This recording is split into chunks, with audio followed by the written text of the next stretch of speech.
Congo Mikili Live, toujours longueur d'avance. Prendre une viatique normale, étudier, travailler de leur propre gouvernement qui est politique, où elle donne l'impression de penser à tort que les options fondamentales relèvent du dogme.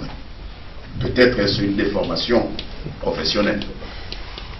Nous en voulons pour preuve le fait que la proposition de l'élection des députés provinciaux, des maires et bourgmestres par scrutin direct, est une position notoirement connue de l'Église catholique, qui l'a transmise aussi bien aux institutions que à la CENI dans le cadre des consultations initiées par cette dernière et qu'elle a été certainement examinée judicieusement. Mais croire que la Conférence épiscopale nationale du Congo peut imposer cette opinion à la nation en se substituant aux législateurs attitrés, c'est-à-dire l'Assemblée nationale et le Sénat, ou à l'administration électorale constitutionnelle, c'est-à-dire la Commission électorale nationale indépendante, qui dispose de tous les paramètres techniques permettant d'apprécier l'efficience de telle ou telle autre mesure d'application de la loi électorale, croire cela, vouloir cela, n'est pas dans l'ordre démocratique des choses. Considérer une élection au suffrage universel indirect comme contraire au principe du suffrage universel, mesdames, messieurs, c'est une grave erreur. Un scrutin indirect reste universel et démocratique, aussi bien qu'un scrutin direct. Affirmer le contraire, c'est se tromper soi-même et induire l'opinion en erreur. S'agissant de la non-modification des dispositions verrouillées de la Constitution, vous savez l'article 220, nous n'avons aucune objection sur ce principe qui figure dans notre Constitution. Il faut néanmoins déplorer le procès d'intention qui découle de l'acharnement à broder sur l'éventualité d'une volonté politique de réviser l'article 220 de notre Constitution qui n'existe que dans l'imagination débridée de ceux qui sont passés maîtres dans sa dénonciation faute d'un projet politique à vendre aux Congolais. Il est regrettable que la Conférence épiscopale nationale du Congo s'en fasse l'écho, malgré la clarification faite par toutes les voies autorisées que la Constitution sera bel et bien respectée dans son ensemble. Nous devons aussi émettre une réserve de principe face à la désapprobation des évêques de toutes sortes d'initiatives, je les cite, qui, sans modifier l'article 220, viseraient à le vider de son contenu. Fin de citation.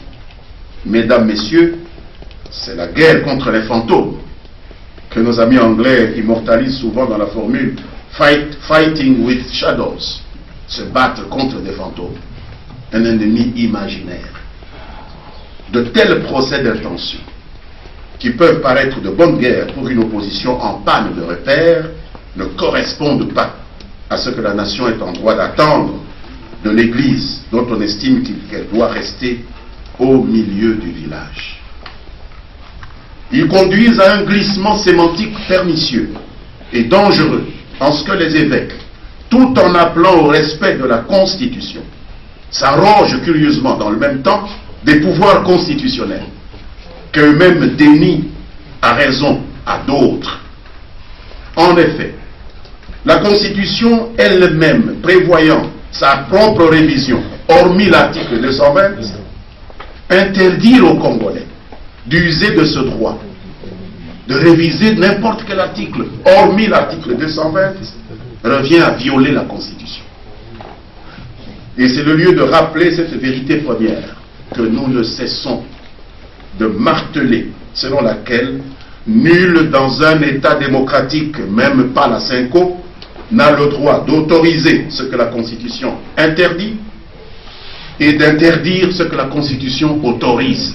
Il faut se mettre ça dans la tête et nous n'en dérogerons jamais. Mesdames, Messieurs, les systèmes électoraux dits démocratiques, libres et transparents, sont adossés sur des principes simples. 1. Le préétablissement des règles. 2. La compétitivité. 3. La liberté. Préférer à ces principes simples, de bon sens, d'autres, issu de je ne sais quelle croyance philosophique.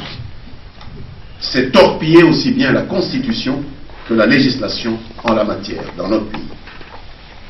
Les questions techniques, les questions opérationnelles d'organisation des scrutins relèvent de la compétence exclusive de la Commission électorale nationale indépendante.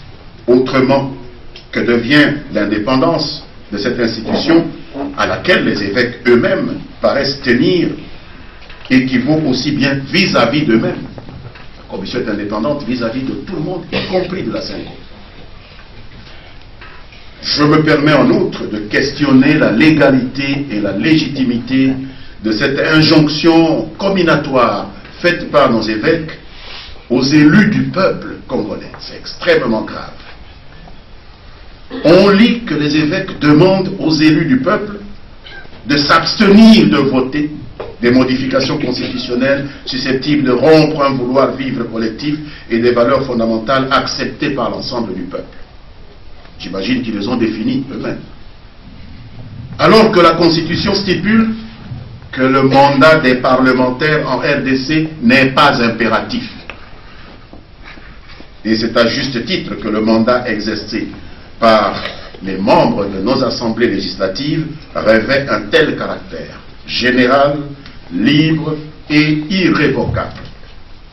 Et le député ou le sénateur exerce ce droit dans une assemblée d'élus qui reste, au terme de la Constitution, le lieu de confrontation des idées, le lieu de construction du consensus national. Plus positivement, parce qu'en dépit de ce que cela a été dit, le Rwanda, hier, à Luanda, a adhéré à cette idée que les FDLR devaient être désarmés volontairement. Le Rwanda était représenté au niveau gouvernemental au cours de cette réunion de Luanda. Et donc, si telle est la situation d'hier, c'est que le Rwanda a évolué et nous ne pouvons pas nous en plaindre. Les gens sont libres. Pourquoi est-ce que nous parlons de démocratie? Ce sont ceux qui parlent le plus de démocratie, qui se montrent extrêmement pointilleux lorsque des gens expriment des idées qui ne rencontrent pas leur assentiment et qui voudraient qu'on les étouffe. Non, les gens ont le droit de dire « nous voulons que Kabila continue », c'est leur droit. Mais vous n'avez jamais entendu une telle position des instances officielles de la majorité présidentielle. Et je ne pense pas que les évêques grandirait beaucoup en se mettant à débattre avec n'importe quel citoyen lambda qui exprime son point de vue. Je pense que les évêques représentent une institution tout à fait respectable qui ne peut interagir qu'avec d'autres institutions ou d'autres entités de presque même nature. La majorité vous dit des choses, le gouvernement vous dit des choses, le président vous les dit, et vous allez chercher le point de vue obscur d'un obscur cadre de la majorité. C'est à ça que vous répondez. Non, je ne pense pas que cela puisse accepter. Et les gens sont libres. Un politicien, d'accord. Vous avez parlé de 94, quand ils sont, le Rwanda était là aussi, mais on vous fait donner 11 000. Congo Mikili Live, toujours longueur d'avance.